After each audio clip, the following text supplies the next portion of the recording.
Now, in this segment, we're going to be dealing with colonialism and the attitude towards race. Now, for nearly 2 centuries, immigrants were desired and adventurers were recruited through legal and extra-legal means to expand the influence of the Spanish, and then the French, and then the British interests in the Western Hemisphere. So these 3 major superpowers of Europe are going to come to the Western Hemisphere and lay claim to native lands. The arrival of the earliest European and African immigrants are relatively well documented. The historical record notes the arrival of the Spanish missionaries at St. Augustine in 1565 which eventually will become the United States.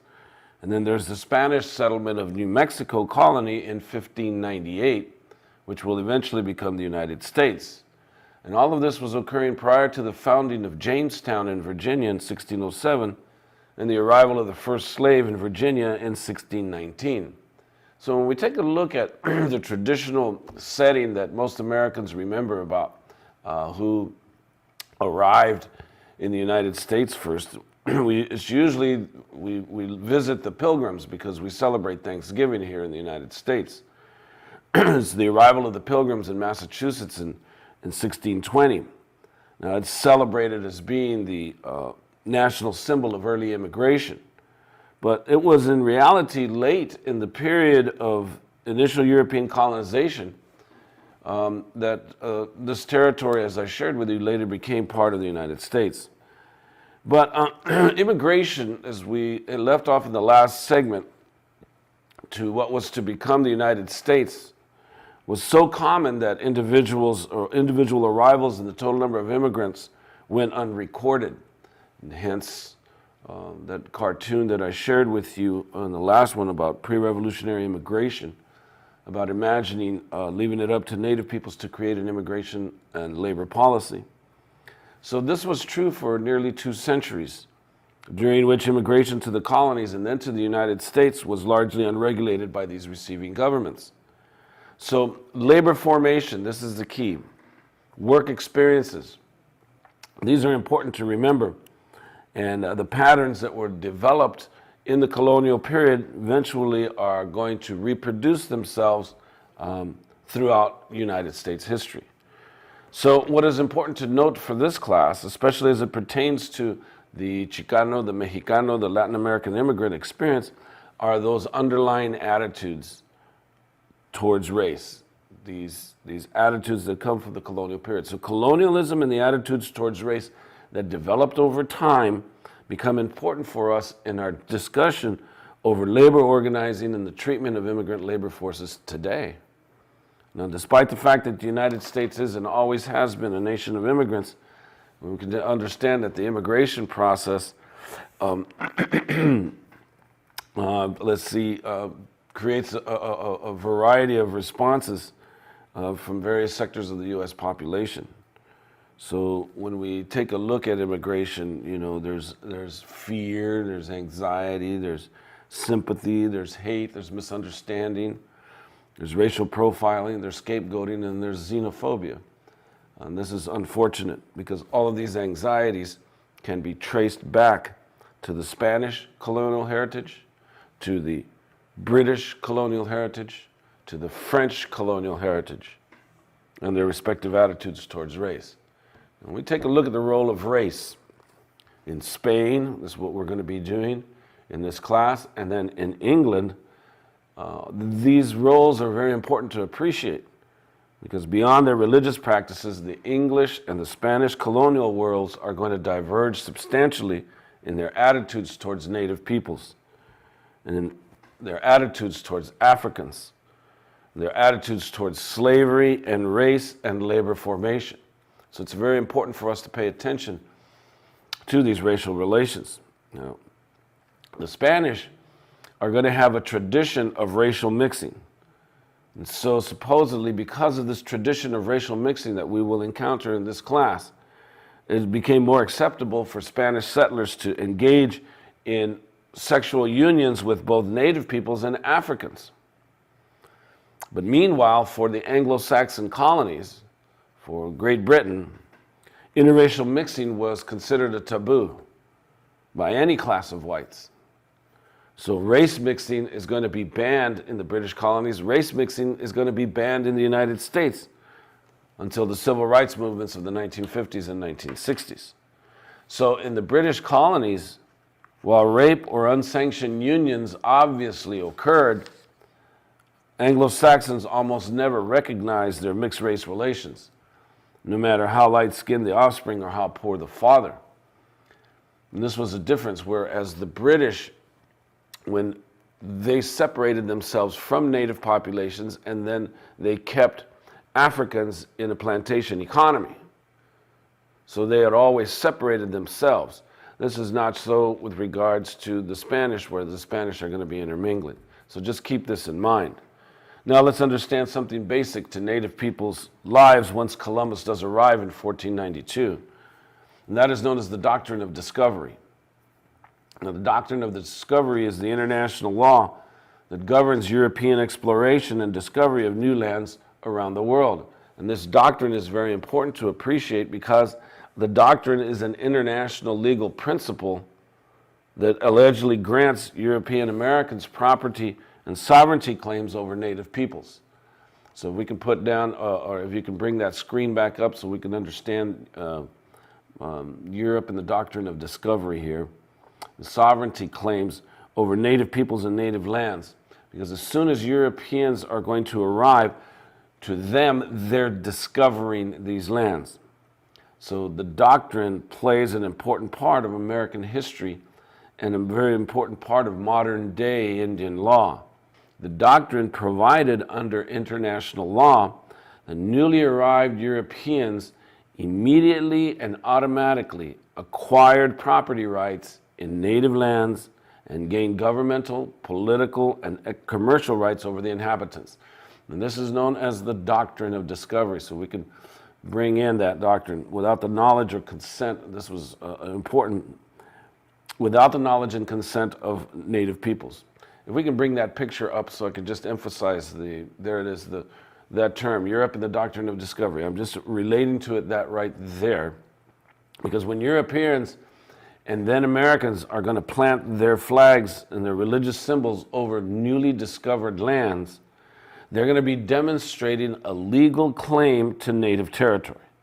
So it's in this way that nations of the Western Hemisphere are going to be able to usurp land for themselves through a legal process.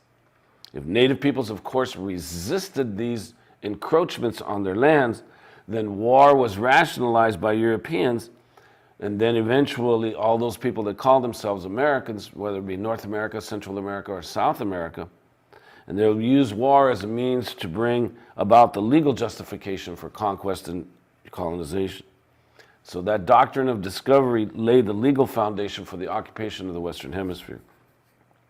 So when Columbus did arrive, he's going to set off a chain reaction throughout the Americas. And this chain reaction is related to numerous events related to disease. Because in the 15th century, in 1492, the Europeans that arrive in the Western Hemisphere are going to introduce diseases, especially smallpox and measles, that devastated native communities. Pathogens do not need humans to spread. Once pathogens are introduced, they can follow established native trade routes out of the Caribbean and onto the mainland, whether it be South America, Central America, or North America. So Columbus had 4 voyages, and pathogens are going to enter and engulf the Caribbean, and they will enter Florida, they will enter Guatemala, they will enter Venezuela prior to the arrival of colonial settlers. So this is what's important to understand. So let's appreciate something about racism constructed, and let's move on to the next slide and understand why is it that Columbus is the one that's celebrated. Okay? Why Columbus? And we take a look at the different experiences.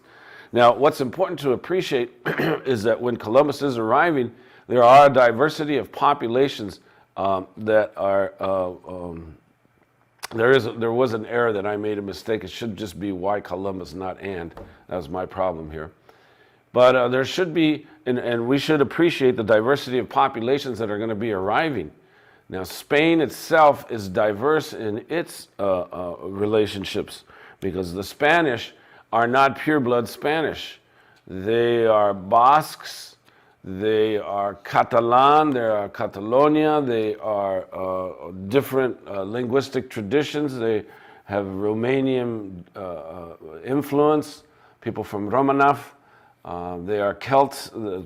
Spain is a Celtic word meaning where the rabbits fall. So there's Greeks, there's Romans in the Spanish culture. And most importantly, there's the Moors, the Muslim influence. So, and then Jewish influence. So when we take a look at Spain, the Spanish that are going to be coming across are coming from a diverse cultural expression. And then likewise in Africa. When we take a look at the Africans that are going to be coming, they're going to be coming from the Nigerian Niger River system, where there are tremendous diverse populations speaking multiple languages. There's Yoruban, there's Ashanti, there's Mandinko, there's Ghanan. So the Africans are going to be coming across with a rich cultural heritage. And then, of course, in the Western Hemisphere, there's all kinds of native populations. The Mexica are controlling a population base that includes numerous multilingual populations. The Mexica are creating an international language that they can communicate all the way from Nicaragua up here to Nevada in the United States. So the Mexica, just in central Mexico, there's all kinds of different languages that are being spoken, as there are to this day, with Mixtec and Zapotec, Tepehuanem, different kinds of languages, especially once you move north. So there's multiple traditions that are being provided in terms of the diversity of populations. And one area that I didn't include on that PowerPoint there is that I use Spain, Africa, and the Americas. I haven't incorporated Asia. This is the fourth dimension. Because one of the things is Magellan, when Magellan finally reaches the Philippines in Manila, or Manila in the Philippines, what's going to happen is the Chinese merchants, overlords or lords, are going to have enslaved the Filipinos, and they're going to be using different labor forces in Manila by which to create an international trading center in Manila, what eventually was going to be called Manila. But this population base included Cambodians, Japanese, Vietnamese, Southeast Asians groups, people from Thailand, and then people from Ceylon, which is within India. So in the Philippines, in Manila, there was an international trading center controlled by Chinese merchant class. Well, when the Spanish arrived, they're going to organize the peoples who are anti-Chinese and the anti-overlords, and they're going to unite with the Spanish to overthrow them. But then the Spanish are going to impose their rule on there, and of course they're going to give the Philippines their name after King Philip, and that's why they're called the Philippines, the Filipinos. Well, the labor groups that are going to be formed there in the Philippines are going to find their way back to Mexico by the 1530s, 1540s, and they will be a significant part of the colonization of central Mexico. At first, they're going to be called Indios because they resembled native populations, and then they're going to be called Chinos to distinguish them from the Indios in central Mexico. But these Asian forces are Japanese, Cambodian, Korean, people, again, Southeast Asia. All these labor forces are going to enter Mexico City. So you're going to have this intermixture of red, white, black, ultimately creating brown, but that's what we all are about, is about being human. So that's very important. Now, one of the most important things that I have in the next statement is the age of exploration. When we take a look at the 15th and 16th centuries, especially in what is known as the Western Hemisphere, the age of exploration is important here because it's the age of exploration That's what Europe calls. They're going around the world and they're exploring. Okay, in this age of exploration, I'm not at that. I'm not at that place. I'm in the second one of the previous slide, where it's the age of exploration, where it's racialized slavery. There we go. I'm introducing the term racialized slavery because in the age of exploration, what's most important is this is where the racialization process is constructed for all. When Europe arrives in the Western Hemisphere, and likewise when they arrive in Africa and Asia. And remember when I talked about the beans, this is one of the reasons why I'm wearing this shirt, because it's a pretty good black, white, yellow, red, brown human. This is what happened in central Mexico at the time, interacting. But this term, age of exploration, with racialized slavery, it is in this era, we need to understand that the 16th century and the 17th century, right? 16th century, the 1500s. The 1500s, it's about Europe going around the world and just laying claim through the doctrine of discovery, all the lands of the world. Right? And that's what's most important to appreciate. That's why they call it the age of exploration, where they send out their quote unquote explorers to go around the world. And in the process, they're going to introduce the racialization, racism. And so this is where it's very important that we're going to see slavery, which was used previously as a means by which to control labor forces. Now that slavery is conveniently going to become racialized. And that's what I mean by the term racialized slavery. Now native peoples and Africans are going to be put in a particular system, form and control labor forces. And this time now, slavery is going to be identified by race. Slavery now will become perpetual, which will mean that it will become a lifetime. That if you are enslaved, it becomes that you are going to be a slave for a life. This kind of slavery never existed before. And then finally, they will introduce hereditary slavery. So the new kind of racialized slavery, if we can get that back up on the map and take a look at the age of exploration. Under this age of exploration, which is the 16th century, 1500s, colonies don't really start establishing themselves until 100 years later. So why they call it the age of exploration is because in the 1500s, Europe is going throughout the world, laying claim to the world. And that's one of the reasons why English is being spoken throughout the world today, Spanish in the Western Hemisphere, French, because those were the three main power groups, the Spanish, the French, and the British. One of the reasons why all those languages are being spoken throughout the world is because they're going to go throughout the world and they're going to introduce racialized slavery. They will create a slavery that will become perpetual, meaning a lifetime. So let's understand that. They will create a slavery that's going to become racially based, and then they will create a slavery that will be hereditary. So it'll be racial, perpetual, hereditary. Just understand that. Now, why Columbus? This is one of the reasons why I put why Columbus. How come Columbus is being given credit for it? Well, let's understand certain things about why Columbus comes onto the scene, because at that time, Europe is transforming. Europe is trying to find a way out of the control of the Muslim empire. The Muslims have controlled the Middle East. The Muslims are the controllers of goods that are coming from Asia. And European powers desire the products from Asia because, most importantly, they want the spices because that's a preservative. Spices are very important. The other is the silk, and the perfumes, everything, porcelain. All of these goods, the elite classes in Europe wish to consume. It's just that they're very expensive by the time that they move through the Middle East and into Europe. So what they're attempting to do is see if they can finance groups that might kind of make it across and find alternative routes to the Middle East, because the Middle East is controlled by Islam. And so it starts with the Portuguese, with King Prince Henry the Navigator, who the Portuguese are able to go and round the Cape of Good Hope in Africa and then make their way over to India.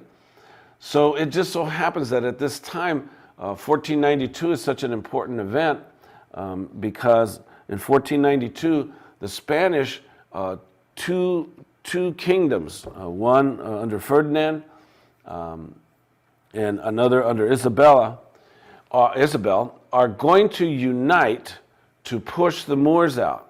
And the year 1492 is so significant in Spain because at that time, Ferdinand and Isabel get together, push the Moors out, and then they implement a very important a program known as the Inquisition.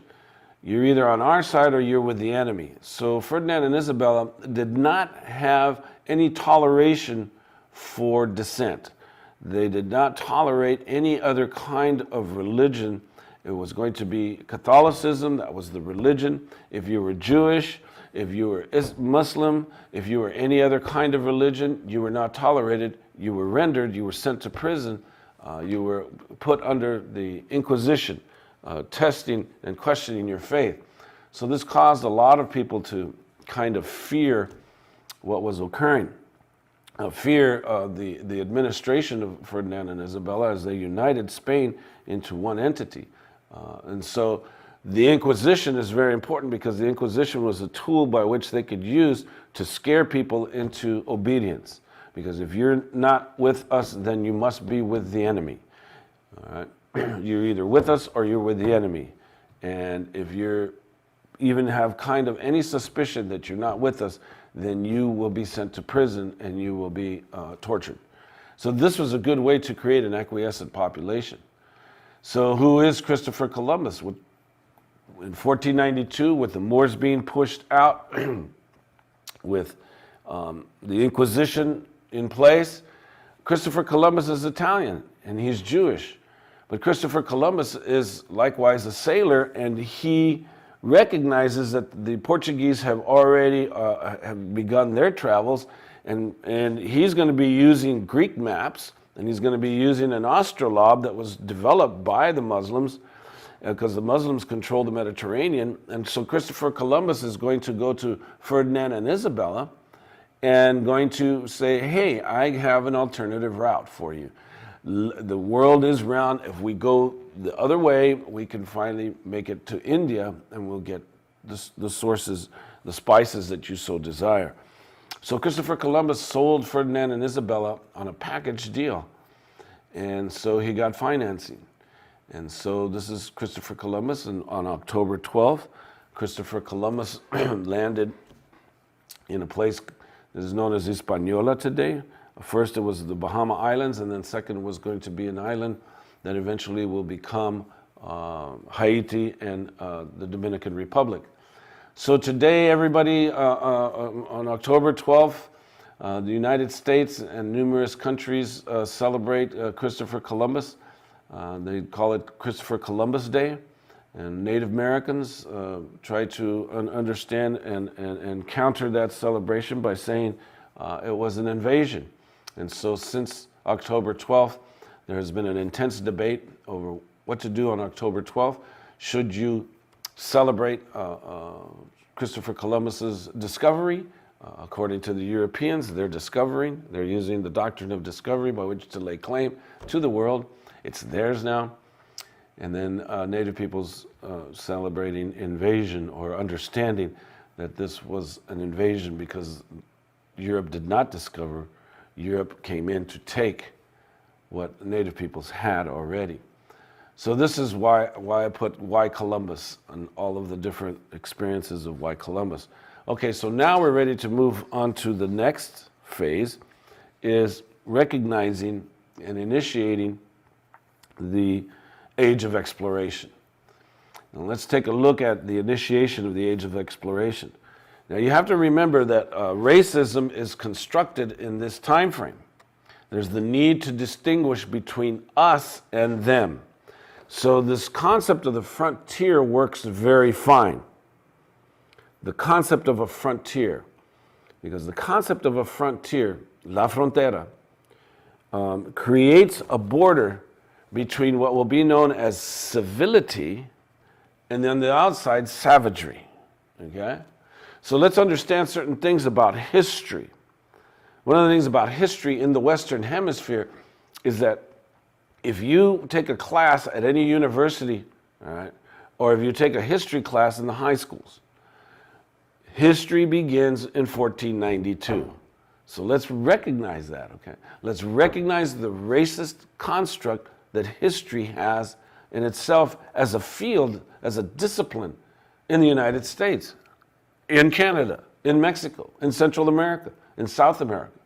Because if you want to learn anything about native peoples prior to 1492, you take anthropology, you don't take history. History doesn't deal with anything before 1492. So there you should already understand this, the need to distinguish between us versus them. And so when Europe comes, they create borderlines.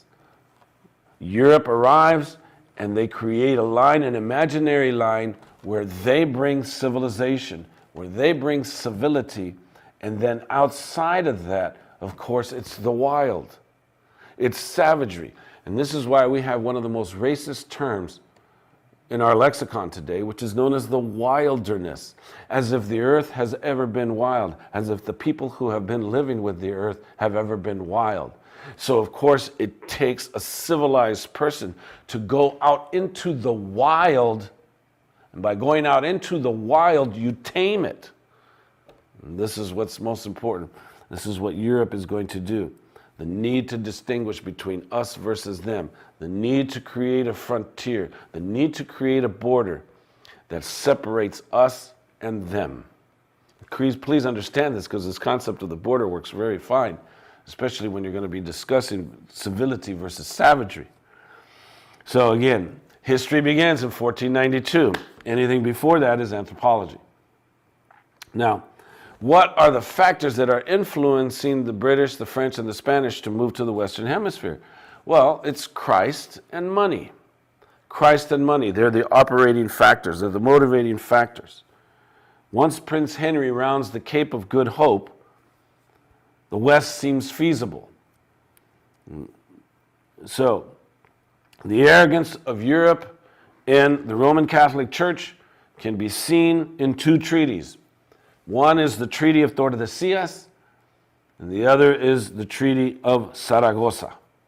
And in this case, the world is going to be divided by the two superpowers of the time, Spain and Portugal, because Spain and Portugal are the first to move out of the Western Hemisphere. To move into the Western Hemisphere.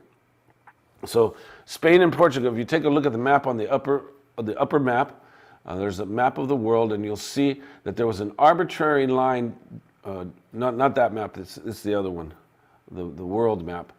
No, not that one, the other one, I'm sorry. There we go. If you see, there is, in Europe, there's this purple line, there's an imaginary line, the line of Pope Alexander VI, all right, and then the line of the Treaty of Tordesillas of 1494. This is where this is where Portugal and Spain split the world in half, one on the west belonging to Spain, one on the east belonging to Portugal. The reason why is Pope Alexander is just drawing an imaginary line on a map, because Columbus founded lands west of that line, whereas the Portuguese had lands from Africa east of that line.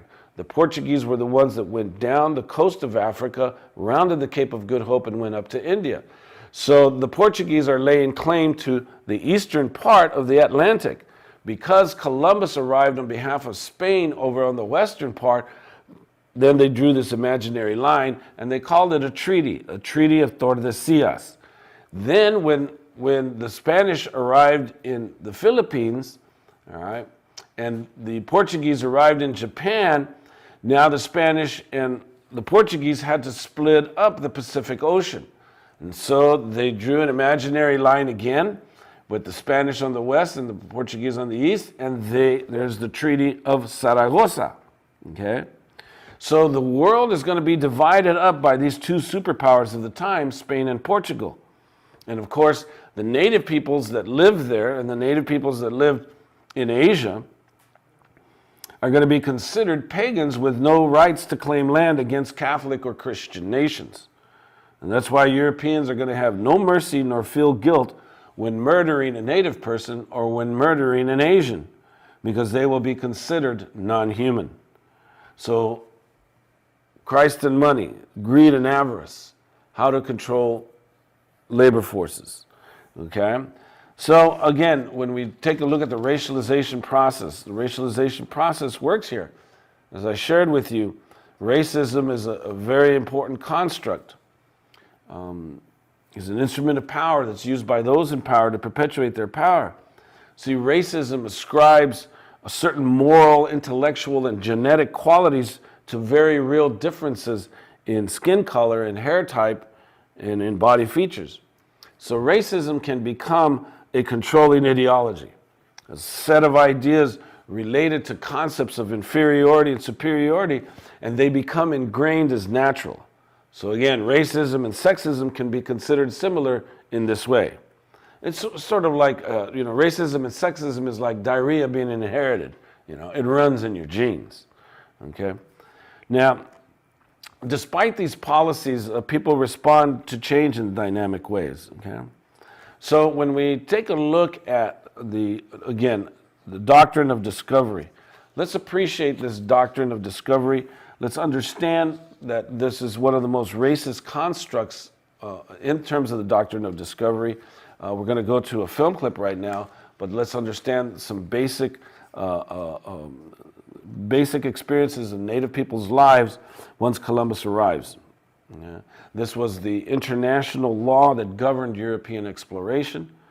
The doctrine of discovery is that international legal principle that grants European Americans property and sovereignty claims over native peoples and native lands. So once a European power arrives on native peoples' lands, they plant their flag, and in that they're going to read a statement saying these lands now are under the king, whoever's the king of their particular country.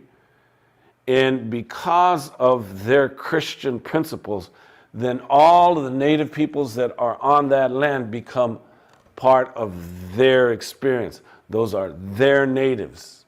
And so they have to deal with that European power because that European power is laying claim to the lands. That's the doctrine of discovery. Okay? The doctrine provides under international law, that's why they read the statement. You'll always see when Europeans arrive to the Western Hemisphere, they're coming very well equipped, and you'll always see a flag and then perhaps a Christian flag of Jesus Christ, and then another flag of the country. They're laying claim to the area because now that becomes theirs against claims by other nations. So Spain comes in, lays their flag, then they're going to tell the British and the French and the Dutch and everybody else, this is Spanish. So that's why they lay their claim.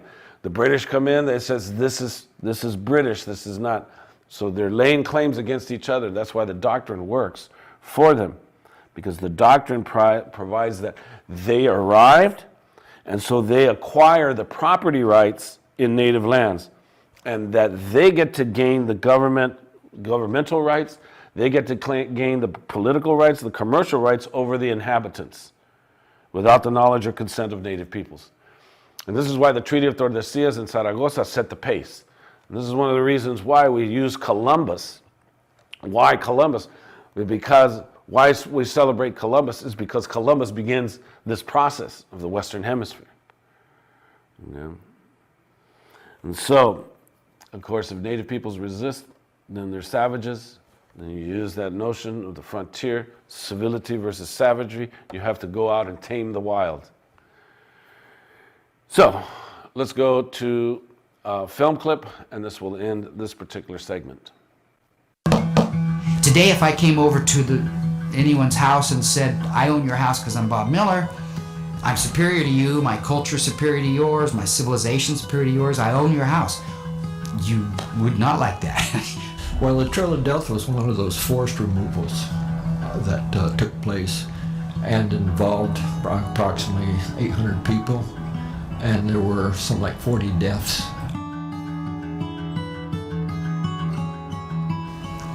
In the simplest terms, the doctrine of discovery is the idea under international law that when a European Christian country was the first European to discover new lands, they had a legal right to that area.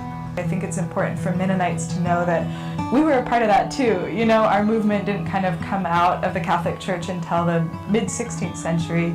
So this was sort of our story as well. And what was the change? Because a European with a flag and a cross had showed up. How do we respond to such a doctrine moving towards reconciliation? I decided that 3 questions get to the heart of what we still need to know. Every white settler ought to know about where I live. Whose land was this before colonization? How did they lose it? By what mechanism and when? And where are their descendants today? And Rich's, one of his drives and concerns is that he and others are living in northern Indiana on what once was Potawatomi turf. For the most part, Christians ignore the fact that Christians, European Christians, have committed colonial and imperial crimes and violence, also in the name of God and also in the name of religion. The religion of empire sees humans as centered in the city as given by God to conquer the earth. The religion of creation sees people springing out of the earth as part of the earth as given by God. These come into conflict throughout the entire biblical period. Jesus sides with the religion of creation against the religion of empire. I personally hope that we as a church can spend time in dialogue with each other, understanding the dynamics that have occurred, the things that have become norms for us that really shouldn't be norms. As a scientist, if I talk about values, my work is diminished. The only community of people on Earth today that can deal with these structural issues that are global in scale is the ecumenical community. And my question is, where are they?